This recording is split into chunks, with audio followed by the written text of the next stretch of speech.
بسم اللہ الرحمن الرحیم۔ معزز سامعین، السلام علیکم۔ سامعین، اس دنیا میں جو بھی انسان آتا ہے وہ ایک مقررہ وقت کے لیے آتا ہے۔ اس وقت کے پورا ہونے کے بعد اس انسان کو یہ دنیا چھوڑ کر جانا پڑتا ہے۔ لہٰذا اللہ عز و جل نے ہر انسان کے لیے اس دنیاوی زندگی کو دار عمل بنایا ہے، یعنی جو انسان اس دنیا کے اندر جیسا عمل کرے گا مرنے کے بعد اس کے ساتھ ویسا ہی سلوک کیا جائے گا۔ سامعین، آپ سے گزارش ہے کہ آپ ہمارے چینل اسلامی گلدستہ کو سبسکرائب کرنا مت بھولیے گا۔ سامعین، جب کوئی بھی انسان اس دنیا میں مرتا ہے تو وہ مرنے کے بعد آخرت کی پہلی منزل یعنی قبر میں چلا جاتا ہے۔ قبر وہ پہلی منزل ہے جہاں انسان سے اس کے اعمال کا حساب و کتاب شروع ہو جاتا ہے، اور یہ حساب و کتاب بھی انسان سے اس کے اعمال کے مطابق لیا جاتا ہے۔ اگر کوئی اچھا انسان ہو تو اس کے ساتھ نرمی سے پیش آیا جاتا ہے، اور اگر کوئی برا انسان ہو تو اس کے ساتھ سختی سے پیش آیا جاتا ہے۔ سامعین، ویسے تو اللہ تبارک و تعالیٰ نے بہت سارے فرشتوں کو پیدا فرمایا ہے اور ان کے ذمہ مختلف امور لگائے ہیں۔ ہر فرشتہ اللہ تبارک و تعالیٰ کے حکم کے مطابق اپنے اپنے امور سر انجام دیتا ہے۔ اس طرح اللہ تبارک و تعالیٰ نے 2 خوفناک فرشتوں کو بھی پیدا فرمایا جن کو منکر نکیر کہا جاتا ہے، یا پھر ان کو عرف عام میں قبر کے فرشتے کہا جاتا ہے۔ سامعین، تخلیق آدم کے بعد اللہ تبارک و تعالیٰ نے ان دونوں فرشتوں کے سپورٹ یہ کام کیا ہے کہ یہ ہر مرنے والے انسان سے اس کی قبر میں سوال و جواب کریں گے۔ سامعین، جب کوئی انسان مر جاتا ہے تو اس کے ورثاء اس کو قبر میں دفن کر دیتے ہیں، اور اس کو دفن کر کے جانے لگتے ہیں تو ان کے قدموں کی آہٹ کو یہ مرنے والا شخص سن رہا ہوتا ہے۔ ابھی یہ ورثاء مردے کو دفن کر کے کچھ دور ہی جاتے ہیں کہ 2 خوفناک شکل والے فرشتے زمین کو چیرتے ہوئے قبر میں داخل ہو جاتے ہیں۔ یہ دونوں فرشتے اس انسان کے سامنے اس کے اعمال کے مطابق ظاہر ہوتے ہیں۔ اگر مرنے والا شخص نیک تھا تو یہ دونوں فرشتے خوبصورت اور نورانی شکل میں ظاہر ہوتے ہیں، اور اگر مرنے والا شخص گنہگار اور اللہ تبارک و تعالیٰ کا نافرمان تھا تو یہ دونوں فرشتے انتہائی خوفناک شکل میں ظاہر ہوتے ہیں جن کا کوئی تصور بھی نہیں کر سکتا۔ سامعین، جیسا کہ حدیث پاک میں آتا ہے کہ حضرت ابو ہریرہ رضی اللہ تعالیٰ عنہ سے روایت ہے کہ رسول اللہ صلی اللہ علیہ وآلہ وسلم نے ارشاد فرمایا کہ میت جب قبر میں دفن کر دی جاتی ہے تو اس کے پاس 2 نیلی آنکھوں والے فرشتے آتے ہیں۔ ایک کا نام منکر اور دوسرے کا نام نکیر ہوتا ہے۔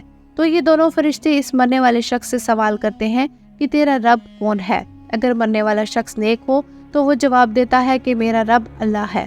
اس کے بعد دوسرا سوال کیا جاتا ہے کہ تیرا دین کون سا ہے؟ اگر مرنے والا شخص نیک ہو تو جواب دیتا ہے کہ میرا دین اسلام ہے۔ اس کے بعد حضور صلی اللہ علیہ وآلہ وسلم کو سامنے پیش کیا جاتا ہے اور سوال کیا جاتا ہے کہ تیرا نبی کون تھا، اور ایک دوسری روایت کے مطابق یہ پوچھا جاتا ہے کہ تو اس ذات کے بارے میں دنیا میں کیا کہا کرتا تھا۔ تو اگر مرنے والا شخص نیک ہو تو وہ وہی جواب دیتا ہے جس طرح دنیا کے اندر حضور صلی اللہ علیہ وآلہ وسلم سے محبت کیا کرتا تھا۔ وہ جواب دیتا ہے کہ یہ میرے پیارے نبی حضرت محمد مصطفیٰ صلی اللہ علیہ وآلہ وسلم ہیں۔ سامعین، یہاں پر آپ کو بتاتے چلیں کہ قبر کے اندر حضور صلی اللہ علیہ وآلہ وسلم کی پہچان اس شخص کو ہوگی جو دنیا کے اندر ہمارے پیارے نبی حضرت محمد مصطفیٰ صلی اللہ علیہ وآلہ وسلم سے بے انتہا محبت کرنے والا ہوگا۔ وہی شخص قبر میں حضور اکرم صلی اللہ علیہ وآلہ وسلم کو پہچان سکے گا جو دنیا میں ان کے نام پر اپنا سب کچھ قربان کرتا تھا، اور جو شخص دنیا میں حضور صلی اللہ علیہ وآلہ وسلم سے حسد اور بغض رکھتا تھا وہ قبر میں ہرگز حضور صلی اللہ علیہ وآلہ وسلم کی شان کو پہچان نہ سکے گا۔ سامعین، جب فرشتے میت سے یہ 3 سوال کر لیتے ہیں اور مرنے والا شخص ان تینوں سوالوں کا جواب ٹھیک ٹھیک دے دیتا ہے تو اس کے بعد منکر نکیر مرنے والے شخص سے کہتے ہیں کہ ہم کو پتا تھا کہ تو یہی جواب دے گا۔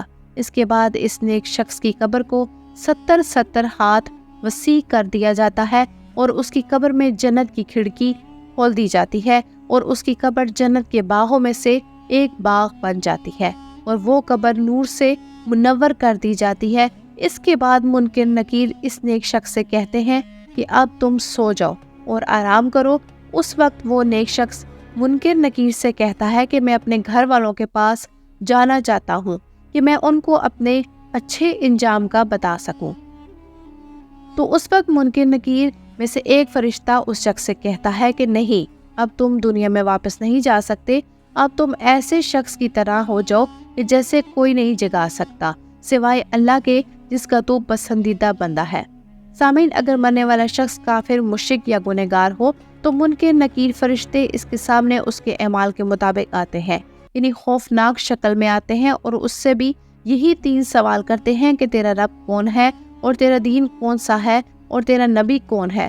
تو مرنے والا کافر، مشرک یا گنہگار شخص ان سوالوں کے جواب میں کہتا ہے کہ تم جو مجھ سے پوچھ رہے ہو میں اس کے متعلق کچھ نہیں جانتا، مجھے اس کے بارے میں کچھ علم نہیں۔ پھر فرشتے اس شخص سے کہتے ہیں کہ ہم جانتے تھے کہ تو یہی جواب دے گا۔ اس کے بعد زمین کو حکم ہوتا ہے کہ تو آپس میں مل جا۔ اس کے بعد زمین تنگ ہونا شروع ہو جاتی ہے، یہاں تک کہ زمین آپس میں مل جاتی ہے اور اس مرنے والے شخص کی پسلیاں ایک دوسرے کے اندر پیوست ہو کر ٹوٹ جاتی ہیں، اور اس شخص کی قبر میں جہنم کی کھڑکی کو کھول دیا جاتا ہے اور اس کی قبر کو جہنم کے گڑھوں میں سے ایک گڑھا بنا دیا جاتا ہے، یہاں تک کہ یہ شخص قیامت تک اس عذاب کے اندر مبتلا رہے گا۔ سامعین، اب بات کرتے ہیں کہ منکر نکیر اللہ تبارک و تعالیٰ کے کتنے بڑے فرشتے ہیں اور ان کی شکل و صورت کیسی ہے۔ تو اس کے متعلق حدیث پاک میں آتا ہے کہ منکر نکیر 2 بڑے بڑے قد کے فرشتے ہیں۔ یہ فرشتے اتنے بڑے ہیں کہ ان کی دونوں کندھوں کا درمیانی فاصلہ 3 دن کی مسافت ہے، اور بعض روایات کے مطابق 3 ماہ کی مسافت ہے۔ ان دونوں فرشتوں کا رنگ سیاہ ہے، اور ان دونوں فرشتوں کے بڑے بڑے بال ہیں جو سر سے لے کر پاؤں تک آتے ہیں، اور ان دونوں فرشتوں کی آنکھیں بڑی بڑی دیگ کی طرح ہے جو سیاہ رنگ کی اور نیلے رنگ کی ہیں، اور ان دونوں فرشتوں کے لمبے لمبے دانت ہیں جن دانتوں کے ذریعے یہ زمین کو چیرتے ہوئے قبر میں داخل ہوتے ہیں۔ اور حضور اکرم صلی اللہ علیہ وآلہ وسلم نے ارشاد فرمایا کہ ان دونوں فرشتوں کے پاس اتنا بڑا ہتھوڑا ہے کہ اگر روئے زمین کے تمام انسان اور جنات مل کر بھی اس ہتھوڑے کو اٹھانا چاہے تو اس کو اٹھا نہ سکیں گے۔ جب یہ ہتھوڑا کسی گنہگار انسان کو مارا جائے گا تو اس کا پورا جسم اور ہڈیاں ریزہ ریزہ ہو جائیں گی، اور ایک دوسری روایت میں آتا ہے کہ حضور اکرم صلی اللہ علیہ وآلہ وسلم نے ارشاد فرمایا کہ جب یہ ہتھوڑا کسی انسان کو پڑے گا تو وہ راکھ بن جائے گا۔ سامعین، حضور اکرم صلی اللہ علیہ وآلہ وسلم نے ارشاد فرمایا کہ قبر آخرت کی منازل میں سے سب سے پہلی منزل ہے۔ اگر کسی شخص نے اس سے نجات حاصل کر لی تو اس کا معاملہ آسان ہے، اور اگر کوئی شخص قبر سے نجات حاصل نہ کر سکا تو آگے کا معاملہ اس سے کئی زیادہ دشوار ہے۔ اللہ تبارک و تعالیٰ سے دعا ہے کہ اللہ تبارک و تعالیٰ ہمیں نیک اعمال کرنے کی توفیق عطا فرمائے اور ہمیں عذاب قبر سے بچائے، اور آخرت میں حضور اکرم صلی اللہ علیہ وآلہ وسلم کا جنت میں پڑوس نصیب فرمائے۔ سامعین، امید ہے کہ آپ کو ہماری آج کی ویڈیو پسند آئی ہوگی۔ اگر ویڈیو پسند آئے تو ویڈیو کو لائک کریں، شیئر کریں اور چینل کو سبسکرائب کرنا مت بھولیے گا۔ آپ اپنی قیمتی رائے کا اظہار کمنٹس میں ضرور کریں۔ کمنٹس میں آپ اپنے سوالات بھی ہم تک پہنچا سکتے ہیں۔ اللہ تعالیٰ آپ کو اپنے حفظ و امان میں رکھے، آمین یا رب العالمین۔